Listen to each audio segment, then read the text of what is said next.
Hey, what's going on, everybody? Welcome into this week's edition of my top starts and sits for week 14 of this NFL season. I'm going to go ahead and dive right in this video. You guys should know you're going to get my top two starts and sits at quarterback, running back, wide receiver, and tight end. As I always do, I will be starting at the quarterback position. And my top start of the week, this could be a sneaky streaming option. I know there's a number of teams on a bye week. So maybe if you're dealing with Lamar Jackson on a bye week, and you want to roll a dice on a Will Levis against the Jaguars, I like the matchup. Going against Jacksonville, who has allowed the most points per game against quarterbacks this season. In their last four games, all four quarterbacks they face have thrown for at least 230 yards, and they've also given up 7 passing touchdowns. And I think he's going to throw a pair of touchdowns because I like his wide receivers for a revenge factor. Calvin Ridley will be facing his former team in Jacksonville. I'll talk about that later. So there's a little spoiler alert for my wide receiver section. But yeah, if you are dealing with a quarterback on a bye this week, I like Will Levis. Now, are you going to go pick up Will Levis to stream him over a proven quarterback? I don't know if you want to trust that. But again, if you're dealing with a bye week, I like Will Levis as a streaming option in week 14. My other top start I actually really do like this option. Baker Mayfield against the Raiders. The Raiders are allowing the 7th most points per game against quarterbacks this season. But just alone in their last 4 games, all 4 quarterbacks they have faced have thrown for at least 250 passing yards, and they've also, what's why I really like them, they have given up 11 passing touchdowns, so that you're looking at around almost an average of 3 passing touchdowns over the last 4 weeks they've played a game. So yeah, definitely like Baker Mayfield in my lineups this week. Now, a couple potential streaming options that you might be considering if you're dealing with a bye week that I would be hesitant to be playing. My first top sit, and this is a revenge game. Maybe you're thinking maybe I should play Kirk against his former team and against the Vikings. I'd just be hesitant because Kirk has been playing pretty bad football as of the last 3 games. And then when you look at the matchup, Minnesota is tied for the 8th fewest points per game allowed against quarterbacks this season. Now, they are giving up passing yards. Over their last 4 games, they have allowed 3 quarterbacks to throw for at least 260 passing yards. So maybe if you wanted to stream Kirk, he can get the yardage, but the thing is, you want him to at least get 2 touchdowns from your quarterback. Minnesota has only given up 4 passing touchdowns in their last 4 games. So that is my biggest reason why. I mean, that combined with how bad Kirk has been playing as of late is why I would not consider him as a streaming option in week 14. Another potential streaming option people might be looking at is Geno Smith against the Cardinals. Cardinals are tied for the 10th fewest points per game against the quarterback position. Now, same thing as Kirk. He's going against a defense that are allowing a good number of passing yards. Over their last 4 games, 2 quarterbacks have thrown over 220 passing yards against their defense. That was Sam Darnold, and it actually was Geno Smith in their first matchup a couple weeks ago. In that matchup, he threw for 254 yards, but he only had 1 touchdown, and he also threw an interception in that contest. And similar to Kirk's matchup, why I don't really love Geno as a streaming option this week is they're not giving up passing touchdowns. In Arizona's last 4 games, they've only given up 3 passing touchdowns. So that's less than a touchdown a game. So that's why I would be looking to avoid Geno in my lineups on Sunday. Moving into the running back position, my top start of the week, I know he was kind of splitting some reps with Devin Singletary, but at this point of the year, Tyrone Tracy against the Saints is a top start because what I was about to say is at this point of the year, if teams are smart, now we'll have to see if they're going to keep Brian Daboll as their head coach. But once teams kind of get eliminated from the playoffs, the smart teams, what they do is they at least start to gear up their young players like a Tyrone Tracy to get them developed for next season. So I think Tracy's going to go back to the amount of touches that he was seeing prior to this past weekend. With that being said, I like Tyrone Tracy against the Saints. Saints are allowing the 4th most points per game against running backs this season. In their last 4 games, they've allowed 2 of the top running backs they've faced to finish with at least 100 rushing yards. And then they have also given up 5 running back touchdowns as well in those contests. So that's why I do like Tracy. And like I said, I think he's going to go back to seeing the amount of touches that he was seeing in that little 6-game stint prior to his fumble issues. My other top start I like DeAndre Swift against the 49ers. 49ers are actually allowing the 5th most points per game against running backs this season. And their last 2 games alone, they have allowed both top running backs they face to finish with at least 100 rushing yards. That's just over the past 2 weeks. And then when you look at San Francisco's last 4 games, they've given up 8 running back touchdowns. So they've been giving up a lot of yards over the last 2 games, and then they're giving up an average of 2 touchdowns a game in their last 4 games. So I'm looking for a ceiling type of performance out of DeAndre. And then, as I always say too, guys, I sometimes mention these at the beginning of my videos, but I personally factor my start sits into my daily lineups that I do. So yeah, maybe like a Roschon Johnson on your daily lineups could be a sneaky cheap play as well, I believe.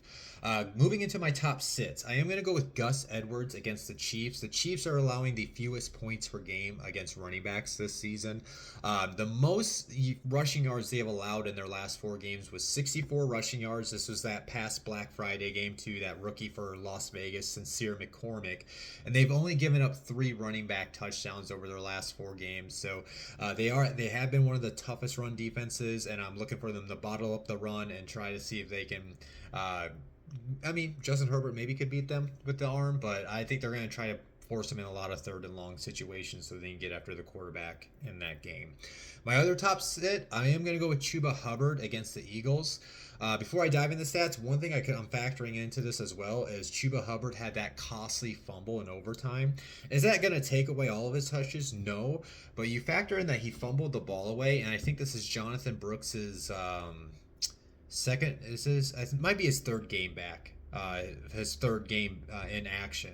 So now that he's kind of gotten some play, they're going to start getting him some more touches. And like I said about Tyrone Tracy, right? The Panthers aren't going to the playoffs, right? So they're going to want to get Brooks ready for next season.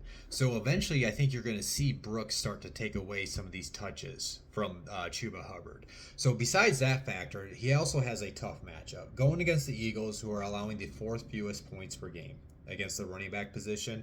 Now, in their last 4 games, only one running back finished over 75 rushing yards, and he happens to be one of the best running backs in the league, Derrick Henry.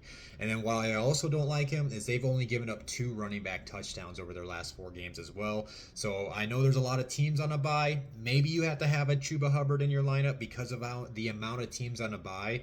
But if you do, just temper your expectations that he might have a floor performance on Sunday. Moving into my wide receivers starts and sits, as I already spoiled in my quarterback spot when I talked about Will Levis. I like Calvin Ridley, and my wide receiver ad for my waiver wire video last night, Nick Westbrook-Ikhine against the Jaguars. Again, like I mentioned within the Will Levis section, this is a revenge game for Calvin Ridley. We saw what Jerry Jeudy did on Monday night against his former team. So if you play Ridley, you're hoping for a similar outcome. I don't know if he's going to break the revenge game record that Jeudy set on Monday night. With that being said, looking at this matchup, the Jaguars are tied for the 3rd most allowed points per game against wide receivers this season. In their last 4 games, 4 wide receivers have finished with at least 85 receiving yards, and they've only given up 4 wide receiver touchdowns in their last 4 games. But like I said, I think there's going to be an action by Bill Callahan, the coach, to make sure Ridley does get a touchdown against his former team, and then with Nick Westbrook-Ikhine is just scoring touchdowns, I don't know what I was going with that, but he's been scoring touchdowns, right? He has 8 touchdowns in 8 games this season. Moving into my other top start, I like George Pickens against the Browns. The Browns are tied for the 3rd most allowed points per game against the wide receivers this year, tied with Jacksonville. In their last 4 games, similar like to Jacksonville, they have also allowed 4 wide receivers to finish with at least 85 receiving yards. And in those 4 games, they have also allowed 5 wide receiver touchdowns.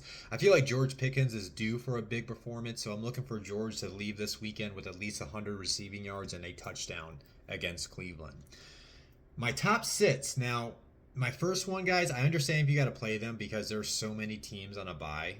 So you're probably going to have to maybe play some of these wide receivers. And as I always say, if you have to play any of these guys I'm telling you to sit, I understand some of the weeks. I would just temper your expectations that they may have a floor performance. With that being said, Garrett Wilson and Devontae Adams against the Dolphins. Normally I wouldn't like to suggest these names, but we've seen how big of a mess this New York offense has been this season. So it's actually at this point is like, can you trust these guys week in and week out? And they do have a tough matchup. Going against Miami, who's allowed the 2nd fewest points per game against wide wide receivers this season. Now, in their last 4 games for Miami, only 2 wide receivers finished over 70 receiving yards. Now, they happen to be from the same team, Cooper Kupp and Puka Nacua, but kind of trust that offense way more than I trust the Jets offense, right? And then why I also don't like them as well is in those 4 games, they've only given up 2 wide receiver touchdowns. So I'm looking for a floor performance out of both those guys this weekend. My other top sit, I am going to go with Jalen Waddle against the Jets. Jets are allowing the 3rd fewest points per game against wide receivers this season. Now, in their last 4 games, only 2 wide receivers finished over 75 receiving yards, and that was Tank Dell and Josh Downs. And then similar to Miami's defense, they've only given up 2 wide receiver touchdowns in their last 4 games. So if there's going to be a wide receiver that gets to 75 yards and finds the end zone, I'm more likely going to put my money on Tyreek Hill being that guy. So that's why I'll be looking to leave Jalen Waddle on my bench. But again, I do understand there are plenty of teams on a bye week where you may be forced to play a Jalen Waddle and a Garrett Wilson or a Devontae Adams. If you do, just temper your expectations that you might not get a ceiling performance out of them this weekend. Moving into my top starts and sits at the tight end position. Hopefully Cade Otton comes through. He did not come through last week as a top start. I definitely was wrong on that, even though the matchup was right there for him for the taking. But I'm going to roll the dice on him again because he does have another good matchup this weekend. Cade Otton against the Raiders. Raiders are allowing the 3rd most points per game against tight ends this season. In their last 4 games alone, they have allowed 4 different tight ends to finish with at least 55 receiving yards. And what I like about this too is they've also given up 5 tight end touchdowns in those 4 games. So come on, Otton. I think he can at least get you to 40 receiving yards and hopefully find you the end zone and on this weekend. My other potential streaming option, if you're looking to stream a tight end, if you have a tight end on a bye this week, I do like Pat Freiermuth against the Browns. Browns are allowing the 9th most points per game against tight ends this season. In the first meeting, which now they've allowed 2 tight ends to cross over 50 receiving yards in their last 4 games. One of those tight ends was Pat Freiermuth, and they faced in that Thursday night matchup, I think 2 weeks ago, right? And in that game, Pat Freiermuth had 4 catches for 59 yards. And now they've only given up 1 tight end touchdown though in their last 4 games. But I'm betting that he can repeat that performance and get you at least 50 receiving yards and hopefully a touchdown on Sunday. My top sit, this guy will be playing that really good Thursday night game tomorrow night that I'm really looking forward to checking out. But I would look to avoid Tucker Kraft if you're considering streaming him this week. Tucker Kraft against the Lions. Lions are allowing the fewest points per game against tight ends this year. In the first meeting between Green Bay and Detroit, he only had 4 receptions for 34 yards. In their last 4 games, only Dalton Schultz finished over 30 receiving yards against Detroit. And why I really don't like them is Detroit has only given up 1 tight end touchdown this entire season. So they've been keeping tight ends out of the end zone. So I'd be looking for a floor performance out of Tucker Kraft this week. My other sit, this hurts me because, guys, I've been high on Jonnu Smith ever since I told you guys to add him off the waiver wire. I've been suggesting him to start. He's been hitting on his starts for me. But maybe this is a week you might want to consider leaving him on your bench. Again, I do understand, though. Plenty of teams on a bye, and Jonnu has been very hot. So if you want to take a chance on him, I understand it. But I would just temper your expectations if you decide to leave him in your lineup. Luckily for me, I do have another potential option in the leagues I do have him in to consider. But with that being said, Jonnu Smith against the Jets. Jets are tied for the 4th fewest points per game against tight ends this season. Only 1 tight end finished over 25 receiving yards against New York in their last 4 games. That was McBride, who happens to be arguably probably the best tight end in the league this year. And then almost similar to Detroit, but they've also been very good at keeping tight ends out of the end zone.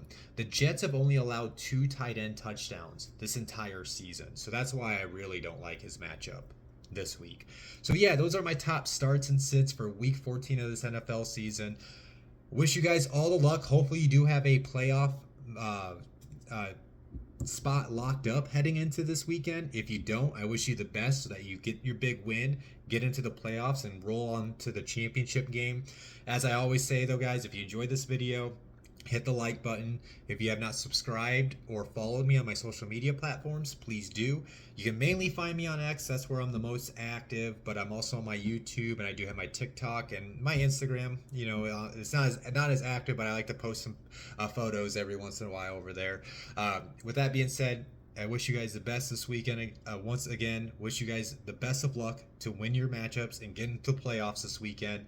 I'll talk to you guys next week. I'll still do my waiver wire videos, at least through the first 2 rounds. I might do it to the championship game too, just because I do believe you can mess with people's your opponents by adding guys if they need them because of injuries and whatnot. So I probably will do my waiver wire videos for the next 3 weeks as well. Of course, my streamable defenses. So you guys will see me next Tuesday. I'm gonna hop off here. Wish you guys the best of luck this weekend. Peace out.